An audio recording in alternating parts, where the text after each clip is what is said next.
केंद्र के कृषि कानून के खिलाफ पंजाब के किसानों की आज दिल्ली में हल्ला बोल की तैयारी है। पंजाब से हजारों किसान दिल्ली का रुख कर रहे हैं।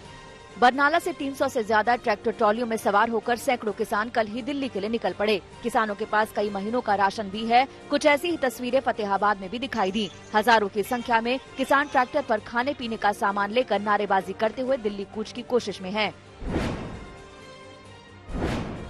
बुधवार की शाम अंबाला में पुलिस वालों की तैनाती के बाद भी किसान नहीं माने। उन्होंने बैरिकेड तोड़ दिए और आगे बढ़ गए। उन्हें रोकने के लिए पुलिस को वाटर कैनन का इस्तेमाल करना पड़ा। किसानों ने पथराव भी किया। देर तक ये हंगामा बवाल होता रहा। इसे देखते हुए हरियाणा के गृह मंत्री अनिल विज ने कहा कि वो लगातार किसानों से बातचीत कर रहे हैं। नहीं, हमारा उनको यही कहना है कि आप शांतिपूर्ण करिए। आपको आंदोलन करने का अधिकार है, लेकिन आम आदमी को भी आने जाने का, स्वतंत्र जाने का अधिकार है। उसके अधिकार पर किसी प्रकार का अतिक्रमण ना हो। किसानों के दिल्ली चलो आंदोलन को देखते हुए दिल्ली से लगी तमाम सड़कों पर भारी सुरक्षा इंतजाम किए गए हैं। जगह जगह बैरिकेडिंग की गई है। बड़ी संख्या में पुलिस वाले भी तैनात किए गए हैं ताकि किसानों को आगे बढ़ने से रोका जा सके। दिल्ली पुलिस ने कोरोना के खतरे का हवाला देते हुए किसानों के इस प्रदर्शन को इजाजत नहीं दी है।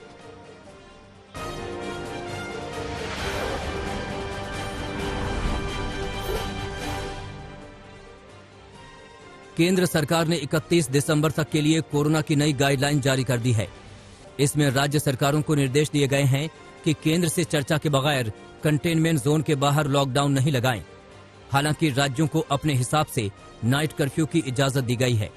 इसके अलावा राज्य में एक जगह से दूसरी जगह या एक राज्य से दूसरे राज्य में आवाजाही पर भी कोई प्रतिबंध नहीं लगाया गया है।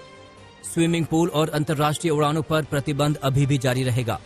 इसके अलावा बाकी फैसले राज्यों पर छोड़ दिए गए हैं।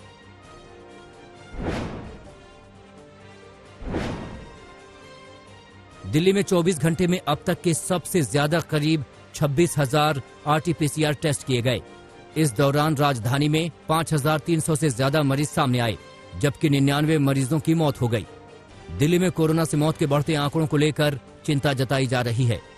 बुधवार को डीडीएमए की बैठक में सीएम अरविंद केजरीवाल ने मौत के आंकड़े कम करने को लेकर चर्चा की।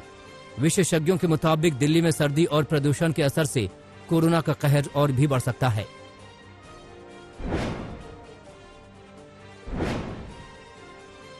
महाराष्ट्र में कोरोना मामले फिर से बढ़ने लगे हैं। 24 घंटे में राज्य में 6,000 से ज्यादा मरीज सामने आए, जबकि 65 मरीजों की मौत हो गई। महाराष्ट्र में कुल कोरोना मामले 18 लाख के करीब पहुंच रहे हैं।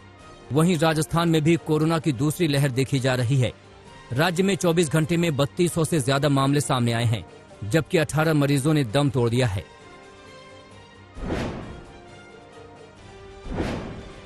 महाराष्ट्र में बुधवार से दूसरे राज्यों से आने वालों की कोरोना जांच का नियम लागू हो गया।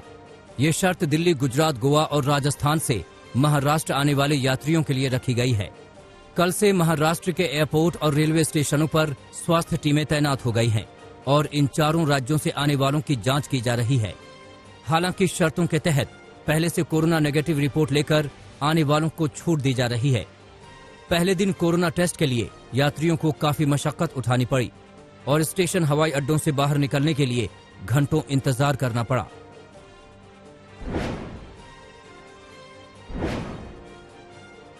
लखनऊ में कोरोना संक्रमण के बढ़ते मामलों को देखते हुए धारा 144 लागू कर दी गई है। ये आदेश 1 दिसंबर तक प्रभावी रहेगा। इस दौरान सार्वजनिक कार्यक्रमों और समारोहों पर प्रतिबंध रहेगा। किसी भी कार्यक्रम के लिए प्रशासन से अनुमति लेनी जरूरी होगी।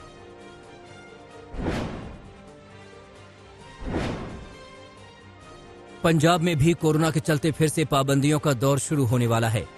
1 दिसंबर से पंजाब के सभी जिलों में रात 10 बजे से सुबह 5 बजे तक कर्फ्यू लागू होगा, लेकिन सभी बाजार रात 9:30 बजे से ही बंद करने होंगे। फिलहाल नाइट कर्फ्यू का फैसला 15 दिसंबर तक के लिए है। इसके बाद हालात की समीक्षा की जाएगी। पंजाब से पहले राजस्थान, गुजरात और मध्य प्रदेश में भी नाइट कर्फ्यू लागू किया गया है।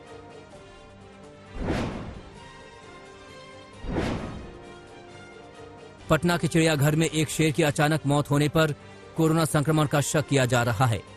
7.5 साल के शेर का जन्म इसी चिड़ियाघर में हुआ था। उसे किसी तरह की बीमारी नहीं थी। एक दिन पहले उसको हल्का बुखार आया था, जिसका इलाज चल रहा था। लेकिन शेर ने दम तोड़ दिया। चिड़ियाघर प्रशासन ने कोरोना टेस्ट के लिए शेर का सैंपल भेज दिया है।